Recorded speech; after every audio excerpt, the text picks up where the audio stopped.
শেষে সৃজনকে খুঁজে পেল পর্ণা। বিস্তারিত সম্পূর্ণ জানতে হলে ভিডিওটি না টেনে দেখতে থাকুন শেষ পর্যন্ত। পর্ণা কান্না করে যোগু দাদাকে বলছে, তুমি সৃজনকে আমার কাছে ফিরিয়ে দাও। অন্যদিকে দেখা যায় সৃজন মোহিনীকে বলছে, তুই ওর সাথে ভাগ যা। তখনই দেখা যায় মোহিনী সৃজনকে বলে, তু কাহা জায়গা।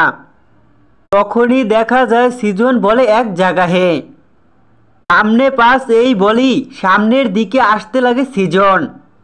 সৃজন সামনের দিকে আসতে লাগে আর তখনই পর্ণার সাথে সৃজনের ধাক্কা লাগে। সৃজনের সাথে পর্ণার ধাক্কা লাগলে তখনই পর্ণা সৃজনকে খুঁজে পেয়ে অবাক হয়ে সৃজনের দিকে তাকিয়ে থাকে। দেখা যায় পর্ণা সৃজনকে বলে ওঠে, তুমি এতদিন কোথায় ছিলে? আমি তোমাকে কত জায়গায় খুঁজেছি কিন্তু কোথাও খুঁজে পাইনি। পর্ণা সৃজনকে জড়িয়ে ধরতে চাইলে তখনই সৃজন দূরে সরে যায়।